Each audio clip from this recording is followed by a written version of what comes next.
بسم اللہ الرحمن الرحیم اللہم صلی علی سیدنا محمد وعلی آل سیدنا محمد واصحاب سیدنا محمد وبارک وسلم علیہم۔ سورۃ النساء آیت نمبر 161۔ ٹیڑھا ہے۔ بسم اللہ الرحمن الرحیم۔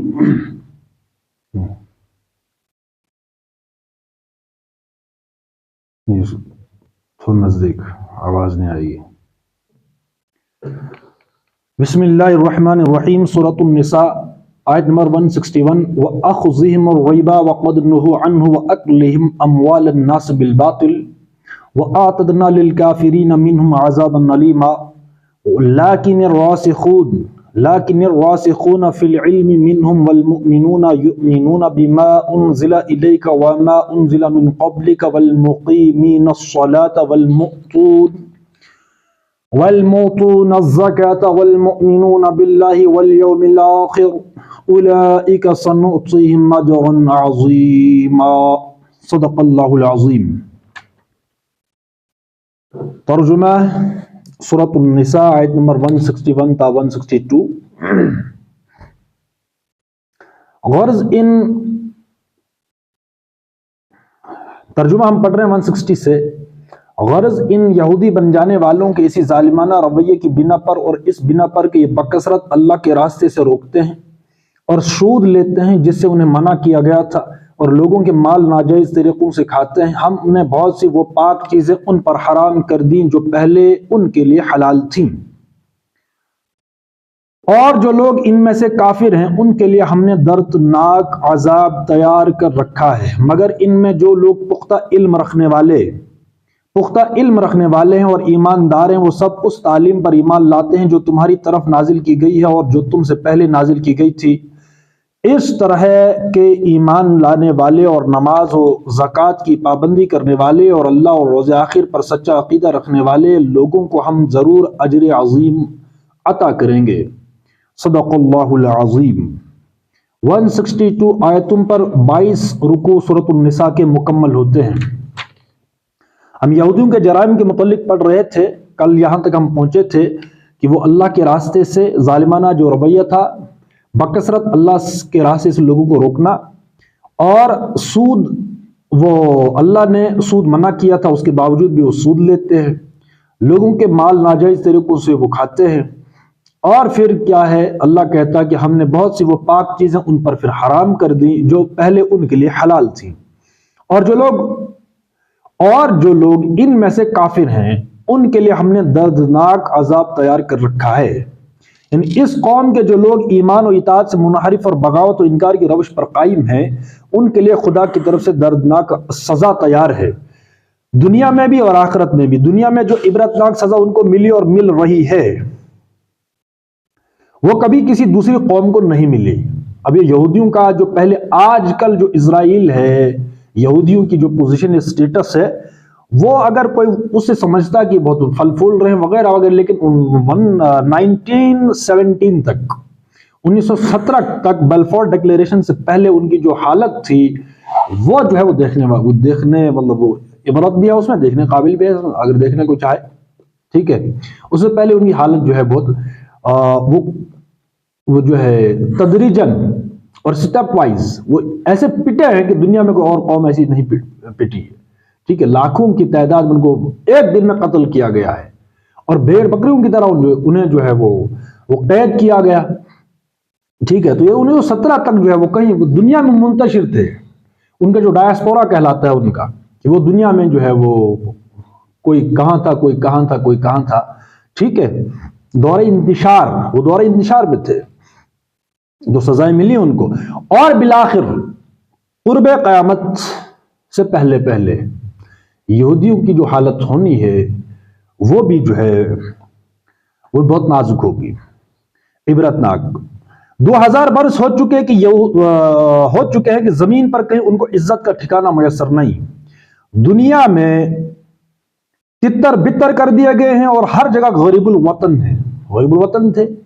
ان کو خود عیسائیوں نے یہ لکھوایا تھا کہ یہ یہاں پر نہیں آ سکتے، فلسطین میں وہ نہیں آ سکتے، یہ عیسائیوں نے لکھوایا تھا۔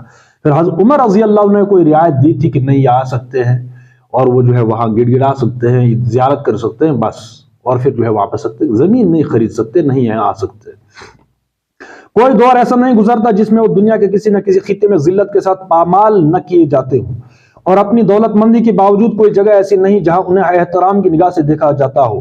پھر غضب یہ کہ قومیں پیدا ہوتی اور مٹتی ہیں مگر اس قوم کو موت بھی نہیں آتی، اس کو دنیا میں لا یموت فیہا ولا یحیا کی سزا دی گئی ہے، تاکہ قیامت تک دنیا کی قوموں کے لیے ایک زندہ نمونہ عبرت بنی رہے اور اپنی سرگزشت سے یہ سبق دیتی رہے کہ خدا کی کتاب بغل میں رکھ کر خدا کے مقابلے میں باغیانہ جسارتیں کرنے کا یہ انجام ہوتا ہے۔ قوم سمود، قوم مدین، قوم شعیب، قوم لوط وغیرہ ختم ہوئی کہ نہیں ہوئی، لیکن اس قوم کو اللہ تعالیٰ بنی اسرائیل کو زندہ رکھا۔ یہ جو یہودی ہیں اور عیسائی جو اپنے آپ کو کہتے ہیں، کیوں رکھا؟ تو یہ اس کی وجہ یہی ہے کہ اپنی باغیانہ جسارتیں کرنے کا یہ انجام خود دیکھ لے۔ رہی آخرت تو انشاءاللہ وہاں کا عذاب اس سے بھی زیادہ دردناک ہوگا۔ اس موقع پر جو شبہ فلسطین کے اسرائیلی ریاست کے قیام کی وجہ سے پیدا ہوتے ہیں اسے رفع کرنے کے لیے ملاحظہ سورہ آل عمران آیت نمبر 112، یہ اس میں ڈیٹیل ہے، ٹھیک ہے۔ یہ بھی ایک موقع ہے کہ آخر پر جو ہے یہ جو قوم ہے یہ بری طریقے سے ماری جائے گی، یہودی، ٹھیک ہے، جو یہودی ہوں گے، بات سمجھے، وہ تو اب اور کس سے؟ وہ حضرت عیسیٰ علیہ السلام کی آمد ہوگی، اس کے بعد جو ہے ان پر ایمان لائیں گے وہی جو عیسائی اپنے آپ کو کہتے ہیں، ٹھیک ہے۔ اس کے بعد جو ہے ان کی جو درگت ہوگی، ان پر جو حاشیہ ہوگا زندگی کا، وہ انتہا درجے کا وہ تنگ ہونے والا ہے یہودیوں پر، ٹھیک ہے۔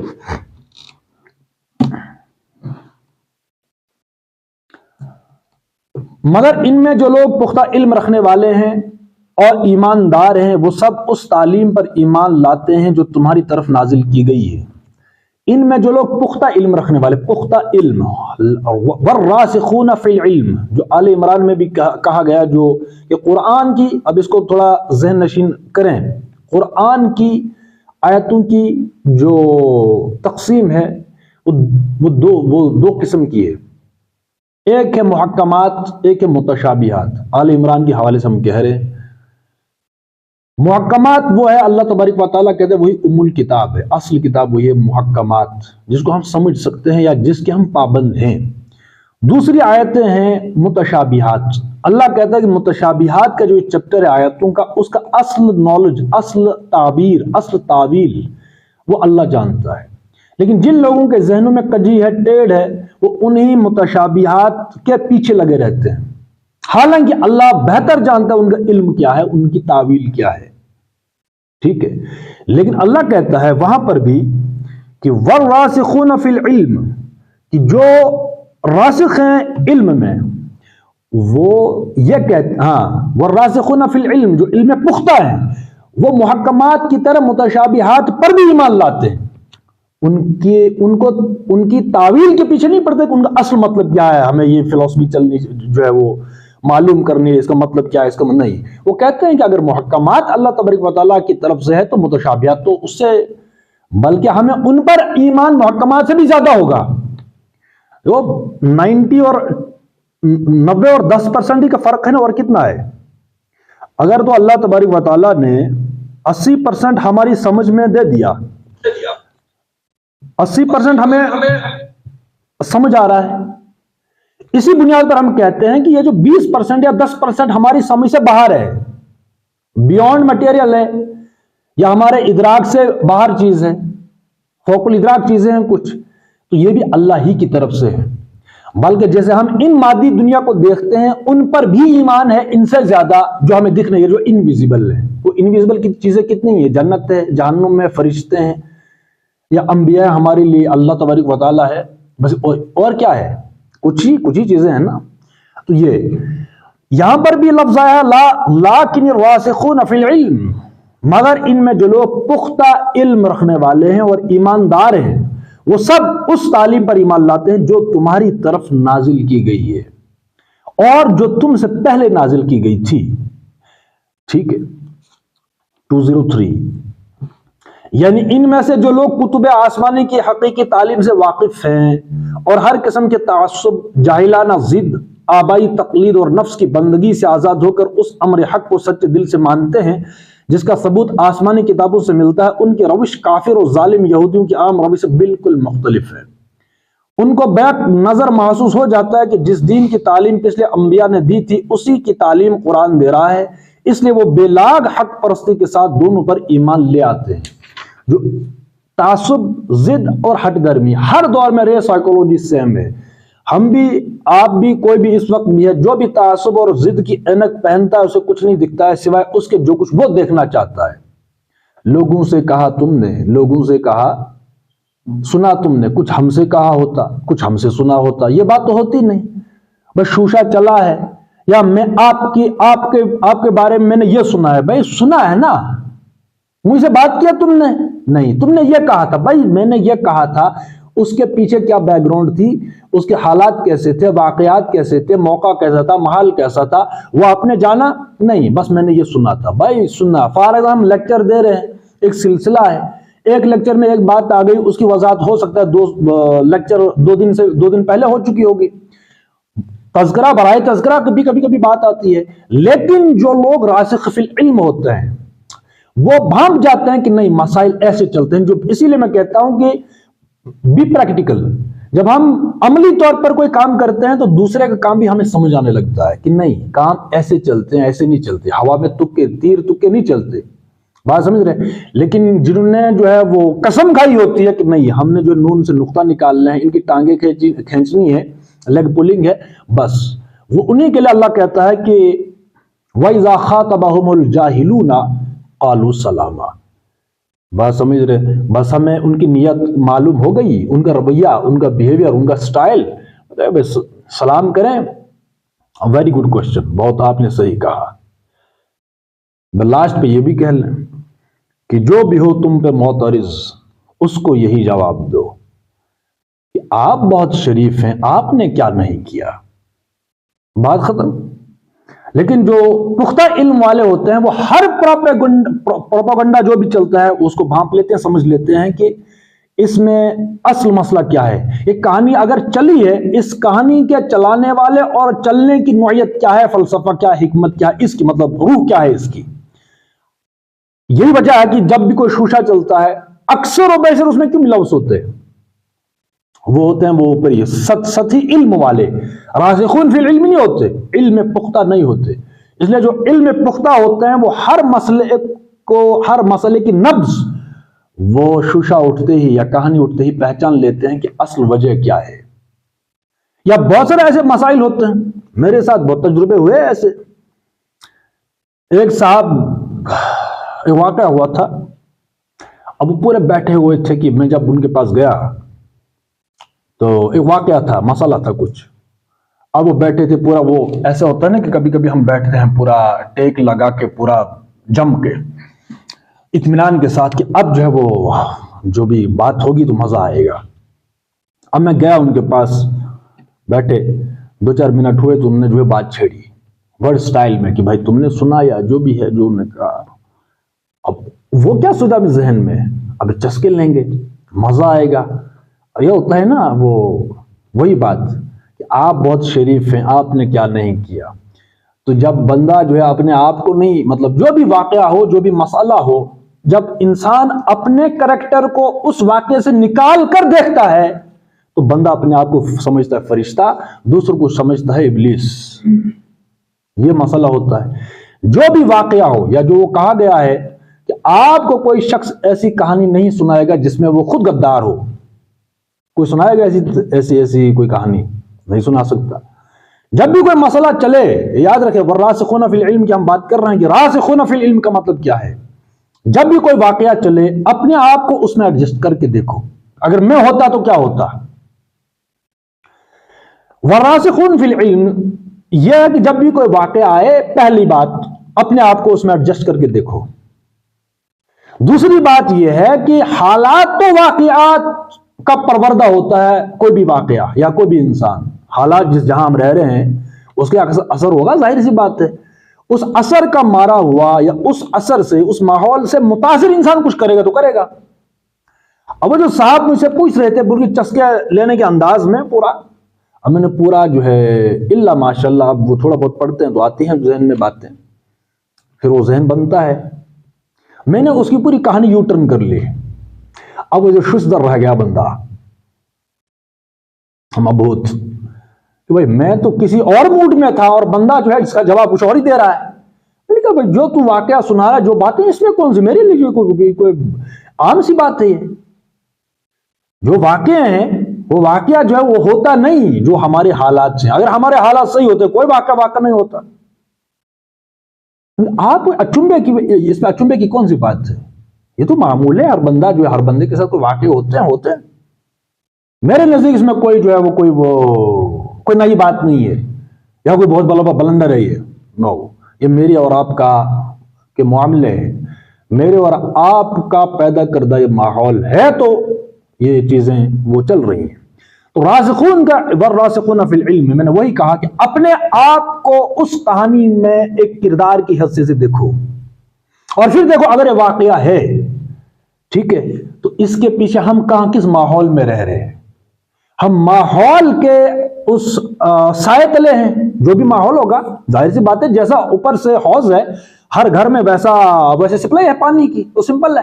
وہ پانی ہم پیئیں گے تو جیسا ہم پیئیں گے، غذا لیں گے، تعلیم لیں گے، تربیت لیں گے، باتیں ہیں، سوشل میڈیا ہے، باتیں ہیں، چسکے ہیں. یہاں 2-4 مسلمان ملتے ہیں، تیسرا شخص دیکھا، اس کی پوری اسکریننگ ہوتی ہے، کیا کرتا ہے، کیا کھاتا ہے، کیا پیتا ہے، کس نے کتنے بلنڈر کیے ہیں، چسکے لینے. گھٹیا باتوں پر ہماری محفلیں گرم ہوتی ہیں. تو اس ماحول میں ہم رہ رہے ہیں تو کیا ہی ہونا ہے. تو راسخون فی العلم وہ کسی بھی شوشے کے شکار نہیں ہوتے. یہاں پر یہ ہے کہ سنی سنائی بات کو آگے پھیلانا جھوٹ کے لیے کافی حدیث ہے. بڑے بڑے اپنے آپ کو کہتے ہیں پڑھے لکھے اور یہ اور وہ، کوئی بات اٹھی ہے بغیر تحقیقوں میں نے یہ سنا اور چسکے لینے شروع کر دیا آگے. یہ امیچورٹی ہے اور جاہلانہ پن ہے اور منافقانہ پن. ایسے لوگ ایسے منافق کرتے ہیں. اگر تو میں نے کوئی بات سنی، راسخون فی العلم کا تقاضا یہ ہے کہ بس میں نے سنا، بات ختم. مجھے کیا ملنا ہے دوسرے بیوی کو بتاؤں، بھائی کو بتاؤں، دوست کو بتاؤں؟ نہیں، میرا سگا دوست ہے. دوستوں کے دوست ہوتے ہیں.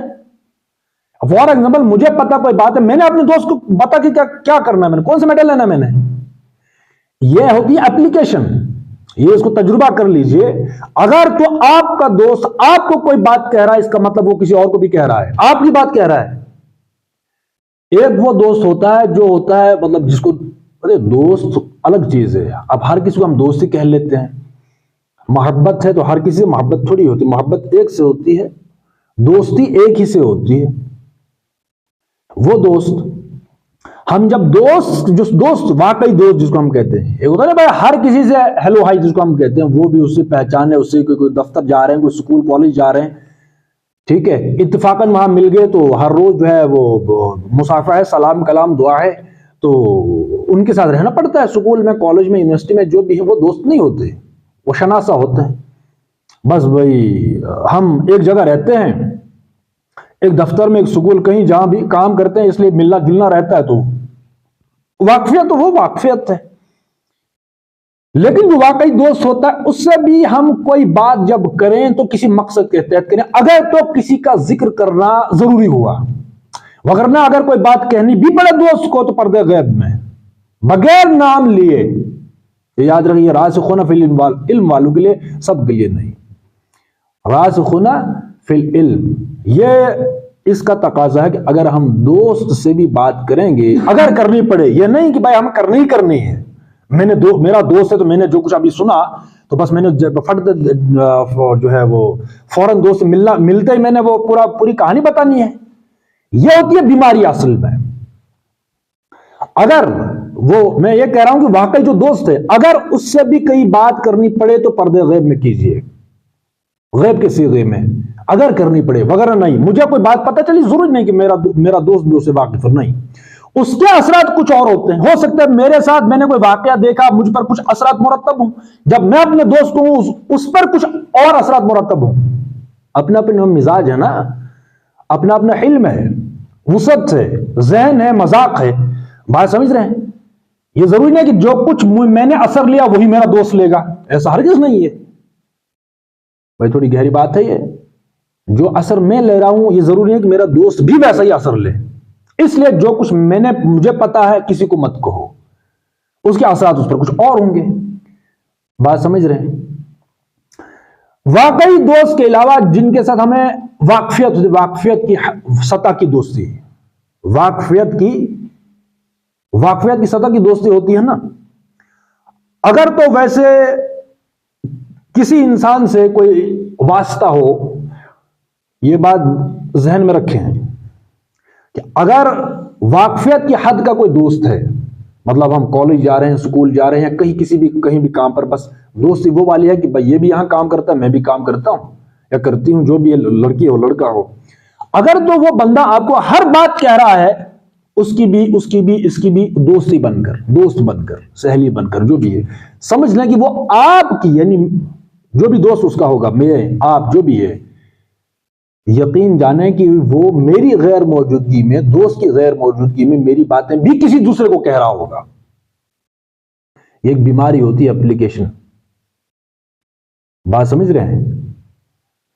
تو اکثر یہ ایسے ہی ہیں، میں نے تو تجربہ یہی کیا، 2-4 لوگ بیٹھے، واقفیت کی حد تک دوستی ہے، اور انہیں پورا جو ہے وہ کھنگال لیا پورا معاشرہ، وہ کیا کرتا ہے، وہ کیا کرتا ہے، وہ کیا کرتا ہے، وہ لاسٹ پہ کہتے ہیں کہ اللہ ہدایت دے۔ بھائی تو اللہ کس کو ہدایت دے؟ تم جیسے شیطانوں کو ہدایت دے اللہ؟ مطلب وہ ایسے باتیں کرتے کہ ہم پورے کمپلیٹ ہیں، ان میں یہ خرابی ہے۔ اور خود کیا کر رہے ہیں؟ چگلیاں اور وہ بہتان۔ اب اکثر و بیشتر ہوتے ہیں بہتان، مطلب بغیر کسی تحقیق کے بہتان ہے۔ وہ ایک ہوتے ہیں چغل خور، اور دوسری ٹرم کیا ہے اس کی بات اس کو پتا نہیں، ٹھیک ہے؟ مطلب اگر میں کسی کی برائی کر رہا ہوں اور برائی اس میں ہو، ایک تو یہ ہے، اگر اس میں برائی نہ ہو، یہ بہتانی تو ہے، غیبت ہے نا، غیبت، ٹھیک ہے؟ ایک غیبت ہے، غیبت سے بڑھ کر ہے بہتان۔ مطلب اگر تو کسی شخص میں کوئی چیز موجود ہے، بھائی انسان انکمپلیٹ ہے، انسان کی ڈیفینیشن ہی وہ غلطی کرے گا۔ اب مجھ سے پوچھا بھائی فلاں صاحب کیسے ہیں، تو میرا جواب کیا ہونا چاہیے؟ بھائی جو فلاں صاحب سے ملے تو اس سے ملے، مجھ سے کیا پوچھ رہے ہو سکتا ہے میرے نزدیک وہ برا ہو، آپ کے نزدیک اچھا ہو، یا میرے نزدیک وہ اچھا ہو، آپ کے نزدیک برا ہو۔ تو جو میں نے تعارف اسے لیا ہے، یا میں اس کو جس نظر سے دیکھتا ہوں، یہ ضروری نہیں ہے کہ تم بھی میری نظر اس کو دیکھو۔ ہاں اگر تو یہ بتانے کی ضرورت ہوگی بھائی وہ کہ فلاں نے، کسی نے پوچھ لیا، تو اس کی جتنی بھی خوبیاں ہیں ان خوبیوں کو اس پر جو ہے واضح کرو، نہ کہ برائیوں کو۔ اگر ہم نے برائیوں کو پیش کرنا شروع کر دیا، اس کا مطلب کہ میں کمپلیٹ ہوں، میں فرشتہ ہوں، وہ انسان ہاں وہ صحیح ہے بٹ اس میں یہ ہے، اس کا مطلب کہ میں کمپلیٹ ہوں، انسان جو ہے وہ اسی میں غلطی ہے، مجھ میں کوئی غلطی نہیں ہے۔ بھائی انسان کی ڈیفینیشن ہی ہے کہ وہ غلطیوں کے ساتھ ہے، مگر میں انسان ہی نہیں ہے۔ لیکن یہاں پر یہ ہے کہ جتنی بھی اچھائی ہیں وہ ایک سائڈ، بندہ تو اچھا ہے لیکن شروع ہو گئے، وہ تیسرا بندہ سن رہا ہے اور یقین جیسے وہی آ رہی ہے اس پر۔ ایسے یہ ہوتے ہیں 2 نمبر لوگ، سطحی قسم کے لوگ۔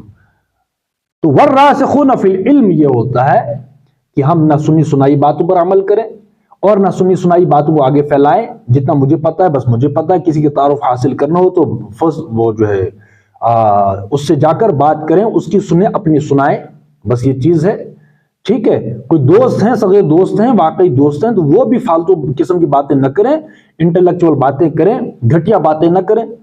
کوئی کسی کا ذکر ہو تو پردہ غیب میں، یہ ضروری نہیں کہ میرا دوست ہے میں سب کچھ پر جو ہے وہ جو ہے وہ بکتا رہوں، ٹھیک ہے؟ تو والراسخون فی العلم یہ جو کیٹیگری ہے، یہ ہر کسی واقعے کو اس کی نبض جو ہے وہ پہچان لیتی ہے بغیر کسی تعصب کے۔ اسی صورت میں ہم نے پڑھا کہ جب بھی کوئی شوشہ اٹھے، کوئی واقعہ اٹھے، کوئی بات اٹھے، اس بات کو، اس خبر کو خاص لوگوں تک پہنچایا جائے، وہ خاص لوگ اس کا کوئی صحیح نتیجہ نکال سکیں گے۔ یہی ہم نے ہدایت پڑھی قرآن میں۔ کوئی خبر اڑتی ہے تو اس کو عام لوگوں میں نہ پھیلایا جائے، بلکہ خاص لوگوں تک اس بات کو پہنچاؤ تاکہ وہ خاص لوگ اس بات کا صحیح نتیجہ نکال سکیں۔ ہر بندہ فلاسفر تو نہیں ہوتا، عام لوگ وہی پروپیگنڈا کچھ اور ہم نے یہ سنا تھا، کیا سنا تھا، یہ کہہ رہے ہیں لوگ، او بھائی میں نے کسی لوگ سے نہیں سنا، میں تم سے سن رہا ہوں، یہ تمہارا اپنے ذہن کی خباثت ہے، نہیں لوگ سن رہے ہیں، بھائی کسی نے مجھے نہیں کہا، تم نے کہا، تو عام لوگ پھر ایسے وہ ہو جاتے ہیں۔ تو اس لیے راسخون فی العلم کیا ہوتے ہیں؟ ایماندار ہیں، وہ سب اس تعلیم پر ایمان لاتے ہیں جو تمہاری طرف نازل کی گئی اور تم سے پہلے نازل کی گئی تھی. وہ تحقیق کرتے ہیں کہ بھائی اگر یہ چیزیں ہیں بھائی ٹھیک ہے، لیکن مجھے تو نہیں لگتا، چلو تحقیق کرتے ہیں، تحقیق کے نتیجے پر وہ صحیح بات پر پہنچ جاتے ہیں. لیکن وہ ہونے چاہیے ایماندار، 2 نمبر نہیں، تعصب والے نہیں کہ میں نے یہ ثابت کرنا ہے تو وہاں جو میں ثابت کرنا چاہتا ہوں وہی ثابت ہو کر رہے گا، حقیقت ثابت نہیں ہوگی. ہائپوتھیسس پہلے سے قائم کر بیٹھو تو وہی کو ثابت ہوگا جو مفروضہ ہوگا. اس لیے ہم جو بھی کتاب پڑھیں گے، کسی کے متعلق کوئی رائے رکھنی ہے تو پہلے اس کی تحقیق کرو. لیکن کون سی تحقیق؟ پرائمری تحقیق، سیکنڈری نہیں. علامہ اقبال کو پڑھنا ہے تو میں نے فلاں بندے صاحب کی کتاب پڑھی تھی. بھائی جو اقبال کو سمجھنا تھا اقبال کو پڑھتے، ہم پڑھتے سیکنڈری سورس. میں نے کسی انسان یا کسی بھی انسان کا میں نے وہ کرنا تھا، تعارف حاصل کرنا تھا، میں فلاں بندے کو پوچھوں گا، بھائی فلاں بندے کا تعارف حاصل کرنا تو اس سے بات کرتے ڈائریکٹلی. وہ ایسا نہیں ہے. تو راسخون فی العلم کیا ہے کہ وہ تحقیق کرتے ہیں اور حقیقت کی تلاش میں. تو حقیقت کی میں نے سن رکھا ہے کسی کے متعلق، میں نے سنا یہ کتاب ایسی ہے، میں نے سنا وہ بندہ ایسا ہے، بھائی سنا تو بس وہی، وہ ویسے بغیر تحقیق کے تو ویسا ہی ثابت ہوگا. پھر نہیں، جو کتاب کہنا چاہتی ہے وہ ہم سمجھیں، نہ کہ خود اس کو سمجھائیں. جو انسان ہے وہ جو ہے اس کا تعارف حاصل کریں، نہ کہ میں جو تعارف میرے ذہن میں بیٹھا ہے اسی کو میں ثابت کروں. یہ منافقانہ روش ہے.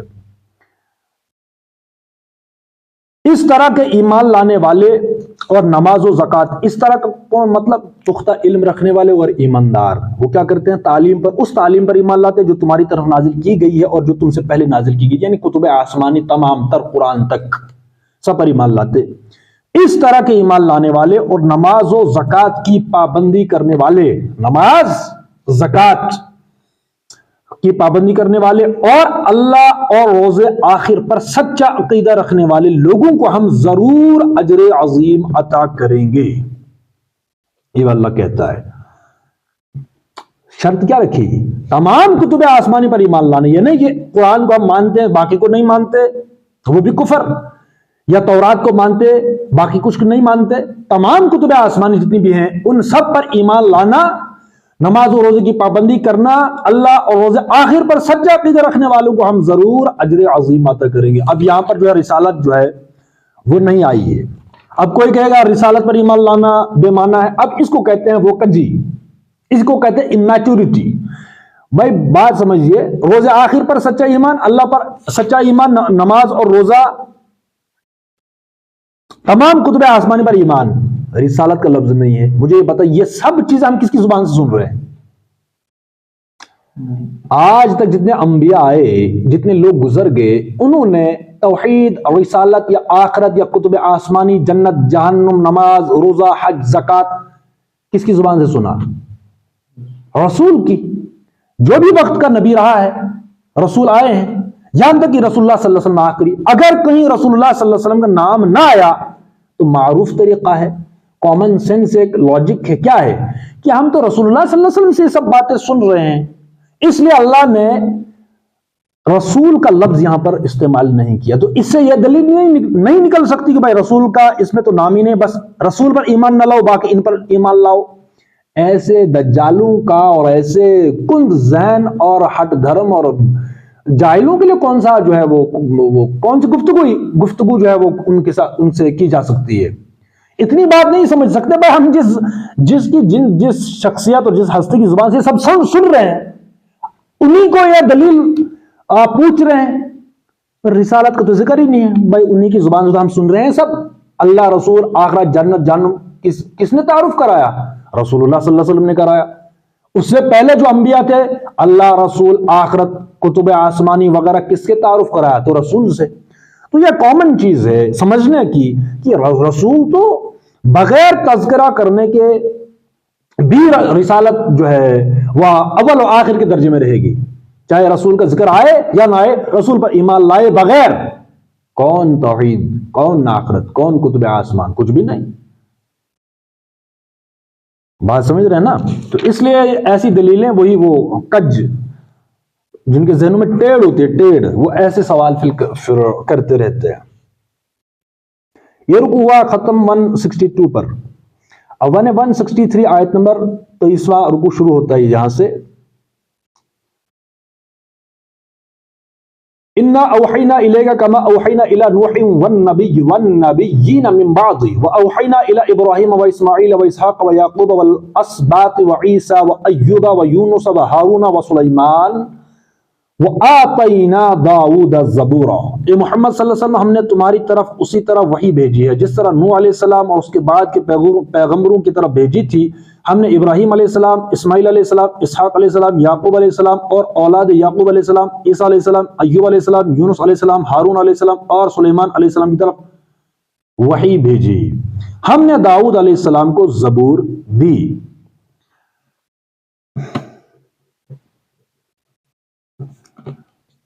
تو انشاءاللہ یہ ہم پڑھیں گے کل اس کی پوری ڈیٹیل.